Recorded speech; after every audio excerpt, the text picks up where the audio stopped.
You know things are getting interesting when President Cyril Ramaphosa decides to take a direct shot at AfriForum and Solidarity for their highly publicized visits to the United States. Express my concern and my disappointment at what AfriForum and Solidarity have been doing in spreading misinformation about their own country in the United States.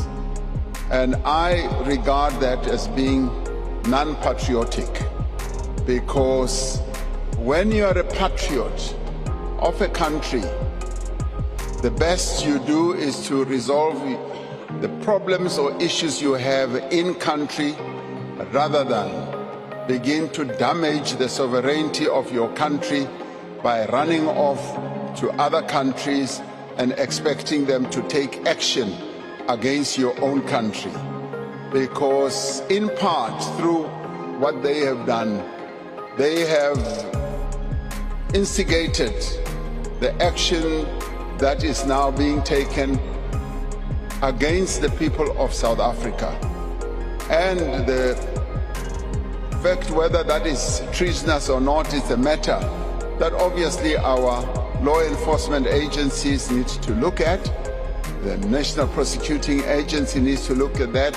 But I take a dim view, in fact, a very negative view of what has ensued as they run around the world, bad-mouthing their own country and putting their country into disrepute, not by things that are happening, but by misinformation. And that also leads to dividing our own nation, because what they are seeking to do is to spread racist statements about their own country, when we are involved in building a nation out of the throes of a very divided situation that we suffered under. So I am hugely disappointed and take a dim view of what AfriForum and Solidarity have done. And honestly, if there's one thing South African politics is never short on, it's drama. So, what exactly is happening? Why is the president so riled up? And what do these trips to the US mean for South Africa's international reputation? Let's break it all down.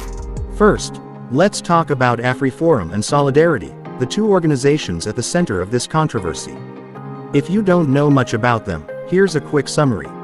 AfriForum is a civil rights group that advocates for minority rights in South Africa, particularly those of the Afrikaner community.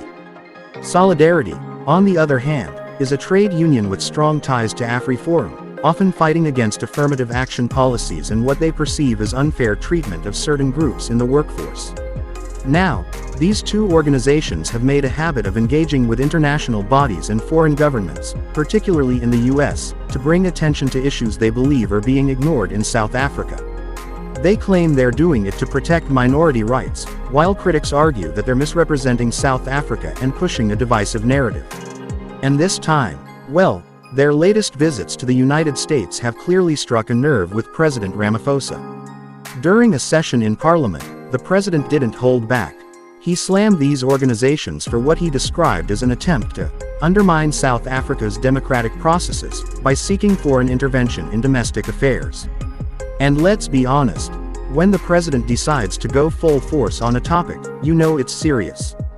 His argument, AfriForum and Solidarity, are essentially painting a picture of South Africa as a failing state, a country that's supposedly collapsing under corruption, crime, and economic mismanagement. And while we can all agree that South Africa has its fair share of problems, the real issue here is whether these groups are actually trying to solve anything or just stirring the pot for their own benefit. Now, here's where things get even more interesting. Ramaphosa pointed out the hypocrisy of these organizations running to the US, the same country that has its own long history of racial tensions and inequality, to complain about South Africa's policies. And let's be real, there's something quite ironic about taking complaints about discrimination to a country that's still dealing with its own deep-seated racial issues. But AfriForum and Solidarity see things very differently. According to them, the South African government is failing its people, and they have every right to seek international support. They argue that policies like Black economic empowerment and affirmative action are unfairly disadvantaging white South Africans, particularly Afrikaners. They believe that by engaging with international institutions, they can put pressure on the South African government to change these policies. The problem: this strategy is like trying to put out a fire with gasoline. By constantly running to the international stage, AfriForum and Solidarity risk reinforcing negative perceptions about South Africa, which could hurt the country's ability to attract investment and trade opportunities. And let's not forget, the US is not exactly a neutral player when it comes to global politics. Their interest in South African affairs isn't always about justice or fairness, sometimes it's about leveraging influence.